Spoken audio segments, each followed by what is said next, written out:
Welcome to the Love Psychologist podcast, a place where you'll understand your relationship, partner, and yourself on a deeper and more satisfying level. You'll learn to create happy, fulfilling, and lasting relationships. And here's your host, psychologist and award-winning author, Dr. Paulette Sherman.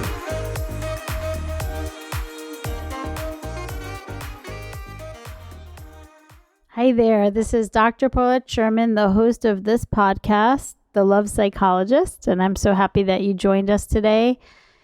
This is a podcast that's going to be talking about relationships from the inside out and how our relationship psychology affects all of our relationships, especially the romantic ones. And we're going to break that down in this series and talk about all the different ways that we have blocks to love and how we can begin to release those and to love more and to be more conscious. So today I was going to talk a little bit about defensive styles. I don't know if you've heard of that word, defenses, but it's a psychological term, and it's usually a way that we learn early on that's out of our awareness to protect ourselves from getting hurt in love. Because let's face it, as wonderful as love is, and as much as all of us want, or many of us want to have this amazing partner who knows us so well, it's scary because it's a lot harder to be rejected by someone who really knows you. And I think that's one of the hard things about dating, because, you know, your friends always call you back even when you have a fight, or often.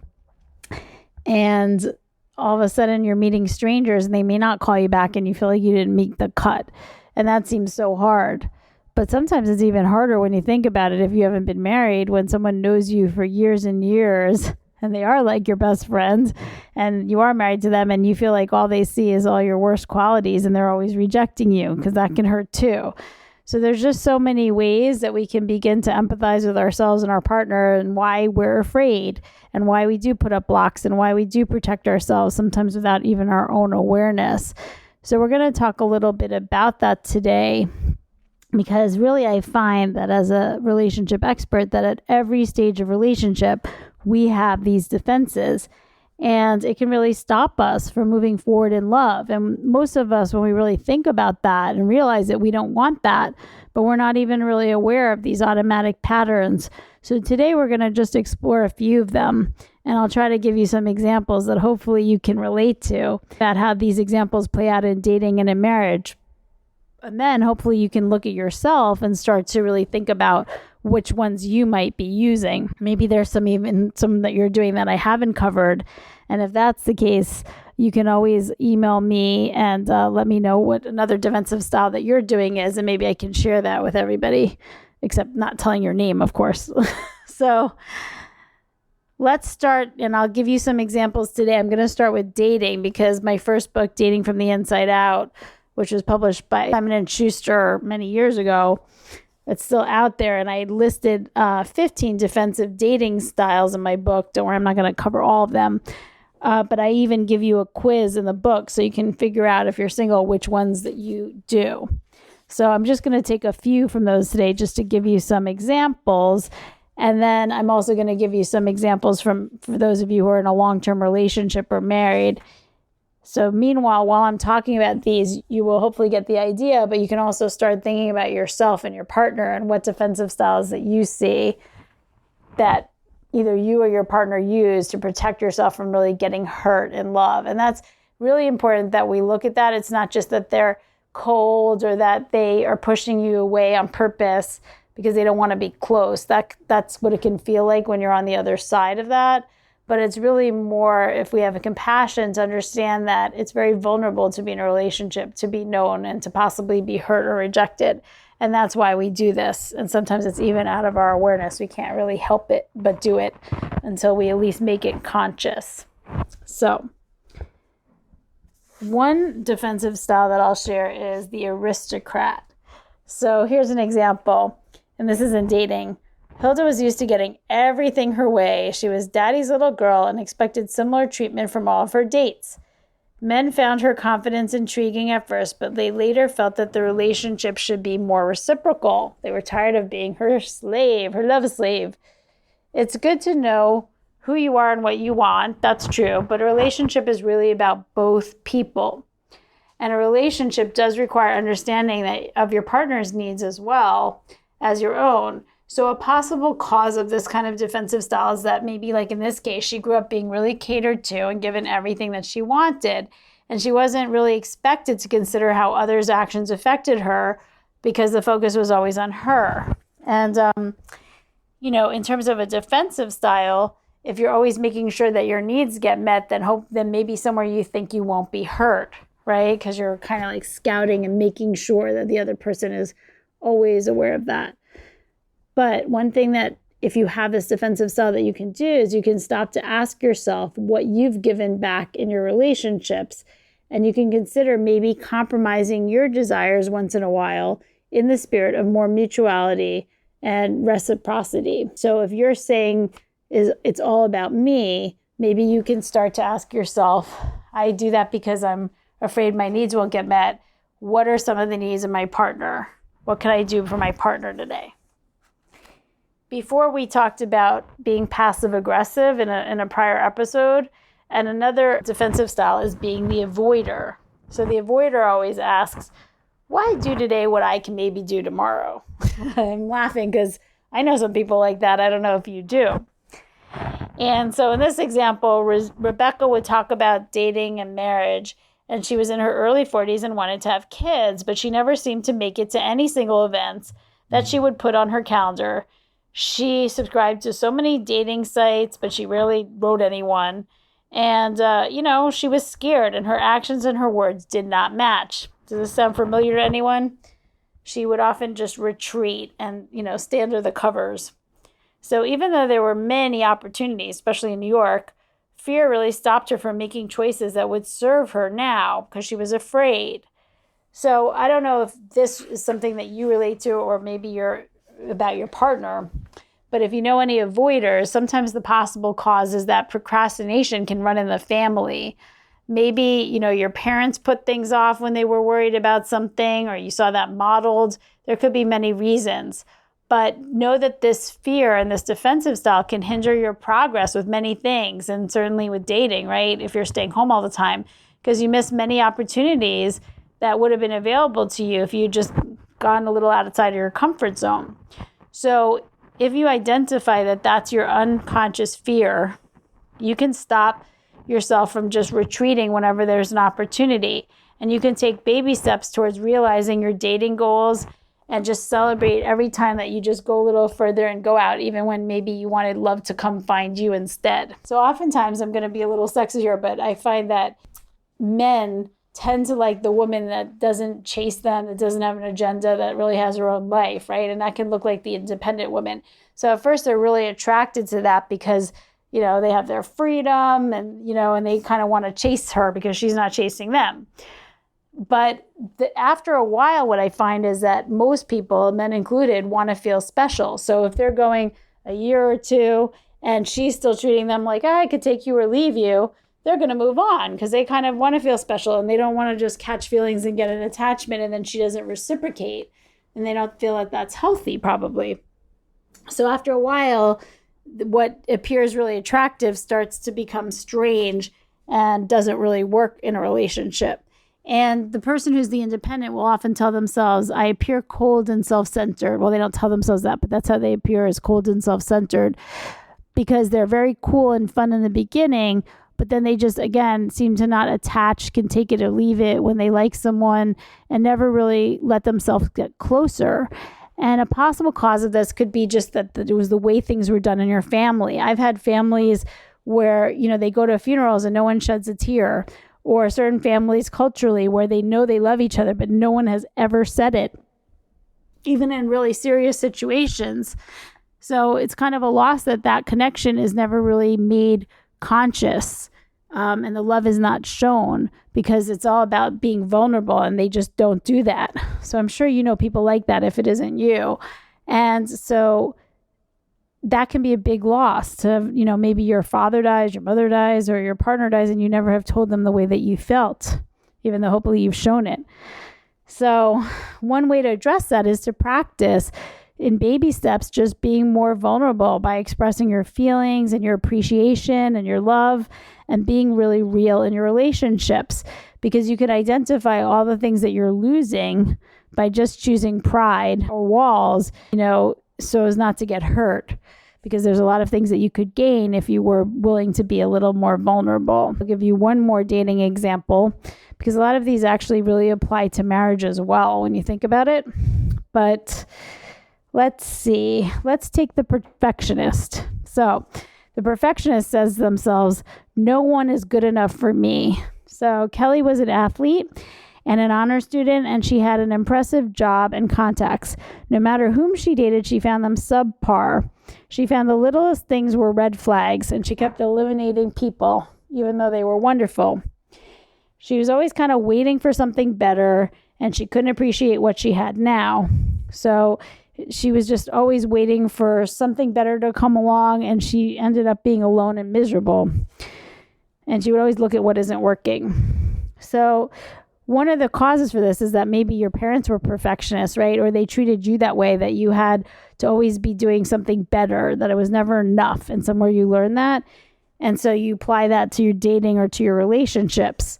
But once you realize that this is just the way you're protecting yourself because you don't want to fail or make a mistake, you can start to flip that pattern, and you can say, I'm going to go on a date and I'm going to look for what's really great about the person. I think I mentioned something like this in another episode, and I'm going to look at what I do enjoy the date and what their strengths are, and start to be more reasonable about your expectations so that more people can be a match for you. And that's really important. Otherwise, you can pretend that there's no one good out there, but it's really just that your standards might be impossible. Because in the end, someone can seem really fantastic, but we all know, if we've been married, and it's not that the person isn't fantastic, but that, over 5 years, everybody's going to have their foibles and their pet peeves and things that are wrong with them. And then that's when the real work begins. That's when love changes and becomes more deep and more meaningful in that way on a daily basis. And that's the work of a relationship. So those are some examples, and there are many more. As I said, there's a quiz, and there are 15 defensive styles that I talk about in the book, Dating from the Inside Out, if you want to get it on Amazon. But having said that, I'm trying to think if there's something more I want to say for those of you who are not dating and who may be in a marriage or even in a long-term relationship. So I'm going to give you a little preview of some examples of defensive styles that I think also can apply to those situations. And as I think I mentioned maybe in the first podcast episode, I'm going to be releasing a book on marriage and the law of attraction, I think in April. And some of these ideas will be more expanded upon in that. And I'm going to have a workbook too. So if that applies to you, keep a lookout for that, and I'll announce it when that comes out. And it'll be available on Amazon. So if you are in a long-term relationship or in a marriage and you do get scared, without even realizing that it's a defensive style, this is just a pattern that you've done from the past, you will often fall into different roles. So I'm just going to give you a few possible examples. Who here has ever felt like a judge? Even if you haven't been a judge in this life or in a past one, sometimes maybe you had parents that acted like that we're always trying to decide who is right and what the fair thing is and what the logical thing is. And even though that can be helpful, that's very one-sided. And oftentimes if we feel like the judge and jury, then we're in control. But that doesn't really feel good to the other person to be judged. I guess it was Mother Teresa who said something like, you can't love someone when you're judging them, because you don't really hear, and you can't be compassionate, and you can't really be flexible, and you don't really listen because you've already decided the verdict, right? So I think if you fall into that role, you can think about what it is, how you came to be that way, which I spoke a little bit about, and what's a different way that you can begin to combat that defensive style and make it conscious. And so maybe one way is to see, if you're so sure you built a case, say you went to law school about one side, how would you begin to see the benefits of the other side of that and make a case for that? And maybe the truth can fall somewhere in the middle, right? Or maybe instead of judging the person, you try to really understand how they're feeling, not just the facts. So according to you. So that's one example. And similar is the boss. So the judge is the one who weighs everything and decides what's right. the boss, it doesn't even matter if they're right? They're just the one who makes the decisions and who's in charge. As some of you know, luckily I work for myself, but when you're in a job sometimes, even if you don't think it's right, unless it's really wrong, you just have to do what the boss says, right? And even if you don't necessarily want to stay, unless you're going to quit that job, that's part and parcel of what's expected of you. And sometimes they get to make the decisions, right? Because it's their business. So obviously you can imagine that, well, I guess the pros of the reason that people adopt this defensive style is because they don't want to be victim to another person. They don't want to lose control. So they think, if I'm the one in charge, if I'm the alpha dog, I'll be safe, right? I'm not going to get hurt.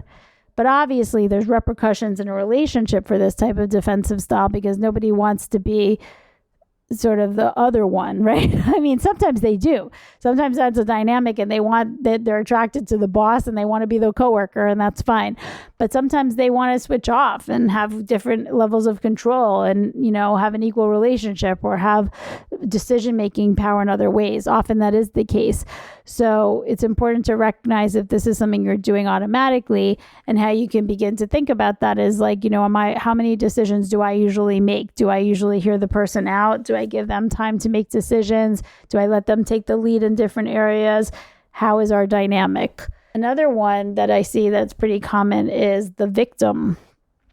And in that kind of defensive style, maybe we're afraid because we've had parents, let's say, where one person was sort of the slave driver or the bossy one, and one person was the victim. And so we have those two internalized archetypes, right, or imagos, and we decide that the lesser of the evils is to be the victim. So somewhere without realizing it, we realize that if we're the victim, then at least we're not going to be the aggressor, right? And maybe we'll get sympathy, maybe we'll be protected in that way. Somewhere we learn that that is safer. So if that's the case, obviously there's many ways that's not going to be healthy in your long-term relationship, because maybe you get attention, maybe you get sympathy, but you're always going to be the one that someone's hurting. And no matter what, you just say yes to it, allow it to keep happening, right? And maybe that's how you keep the peace. Maybe you think, if I'm the victim and I just allow them to do whatever to me, I won't lose them, right? Let's say I won't get a divorce because I'm just going to do whatever they say. Or you can even say the victim or the doormat. But obviously that's not healthy, because then a lot of times you don't get anything you want in a relationship. You don't set healthy boundaries. The relationship isn't healthy. The other person may take advantage of you and eventually not respect you, and vice versa. So once you realize that you're playing the victim, you can flip it and say, how can I see myself more as the creator of this relationship? Where am I not speaking up? Where am I not setting boundaries? Where am I maybe not saying what it is I want or need to create here? And what do I want to do about that? So I think I gave you 4 or 5 examples of each of those different types of relationships. And there are some examples of situations where people use defenses to protect themselves against getting hurt in love. And then when they realize that they're doing this pattern, they try to work around it, and it makes it easier to be successful. So I'm just going to give you a few more examples. Martin came from a very logical and critical family, and when he started to like someone in a relationship, and he really caught, more major deep feelings, he tended to look for negative attributes about that person instead of thinking how great they were. It was strange. And it's almost like that philosophy that he didn't want the other shoe to drop. He was afraid of getting hurt, so he would start to really criticize them without realizing it. And of course they didn't like that, but he almost seemed to do it without realizing it, and he didn't mean to hurt them. And it was really hard to be aware of and to stop, because I guess it was also what he was used to in his family. So he would say offhand remarks about their haircut or their memory, or things that were just kind of appear as nasty, but it was more defensive, because he was like, oh, I'm really starting to like someone. This is scary, danger, Will Robinson, and then start to criticize. So I don't know if you've ever seen anything like that happen before, but I definitely heard of a lot of cases like this as a defensive style. So once he realized that he was doing this, of course, afterwards he would try to apologize because he didn't know what came over him. And so that's one thing that you can do, but he also wanted to understand why this was happening and begin to speak back to that self-sabotaging voice in his head to realize that all relationships were work, and he needed to be able to take the good with the challenging and to tell what I call the gremlin, that voice in his head, that, it's okay if the other shoe is going to drop, and that he doesn't have to be like on the alert and so critical all the time, because he's not perfect either. And if he could begin to accept that about himself, because maybe, his parents didn't early on, then he would be better able to accept that in his partner as well. And so rather than be critical, maybe he could just begin to understand what the challenges were in his partner and in himself, and then try to work around them. So in another case, Mario was afraid of intimacy, and when he would get too close, he would feel smothered. So in his marriage, he would go all the way to the tippy ends of the bed. Like he would almost want to fall off. He would take the blankets and put them all around him so his wife couldn't come too close. He didn't like to snuggle on the couch. And whenever she would try to kind of reach out to him physically, he would kind of jump up and go get snacks or go to the bathroom, kind of be fidgety. Wouldn't make too much eye contact when they were talking. He'd be on his phone. And she began to feel really unloved and to take it really personally, because he wasn't like that when they were first dating. But after a while, as this was explored, she realized that this was really his defensive style, that one of his fears from childhood was to be smothered and to have too much closeness where he couldn't get away. So it was very hard for him to tolerate that, and it had really not much to do with her. It was just what he was used to, what he was his comfort zone. So it didn't mean that he didn't love her, and he did show her that he loved her in all kinds of ways. He would do chores, he would get her flowers, they would take trips together, they had good sex. He was a good husband and father. But, there were just times where this kind of defensive style mannerisms were really difficult. But as she began to understand that this was his defensive style and a stumbling block for him, they agreed that he would work on it, and he would just notice, how he could expand his comfort zone a little bit. It wasn't that she might want to talk for an hour and snuggle, and maybe he could only tolerate 10 or 12 minutes.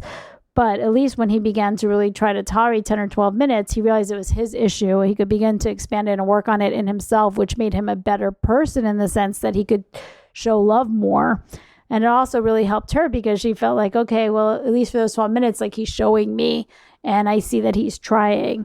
So this is just an example how they both grew in understanding and in love, even though it's not this huge Hollywood happy ending. It's a way that he could begin to see his own relationship psychology and work on it, rather than pushing her away or making her feel that she wasn't having a good marriage. And so basically, to me, love is also the beginning of conquering and identifying our fears. And the more that we do that, the more love there is for both people. So I'm going to ask you, before I end this episode, to just pause for a minute and to get out of your own journal or your just phone notes, and to think quickly of some of the defenses that I mentioned, and see if any resonate with you, either about your current partner, your past partners, or someone you were dating, or even yourself, even better, and how you may use these defensive styles with your lovers or your friends. When do you remember having learned from these defensive styles? For example, perhaps you became a workaholic because you saw your parents working all the time. Or maybe you hide in your work now instead of making time for dating or your spouse, because it just feels way more comfortable to you. Maybe it's where you suddenly feel the most successful, and it's also what you're used to. But once you recognize this, you can then make a conscious effort not to hide in your work as much, or to take a certain amount of time to go on the dating sites or to go out on dates or certain date nights every week, to be more present and to love more. And so this is my hope in this episode, and also ongoingly in this podcast, is just to give you more choice. Where are you hiding in fear? Where can you expand in love? Where can you notice your inside blocks and how they're coming out in your relationship, so that we can work around them and remove them? So I hope this was helpful. I wish you my very best in love, and I'll see you in the next episode. Bye. You've been listening to tips on how to create great relationships from the inside out with host Dr. Paulette Sherman. If you've liked what you've heard, please subscribe for future episodes here and rate this podcast. You can find more information at Paulette's website, drpaulettesherman.com.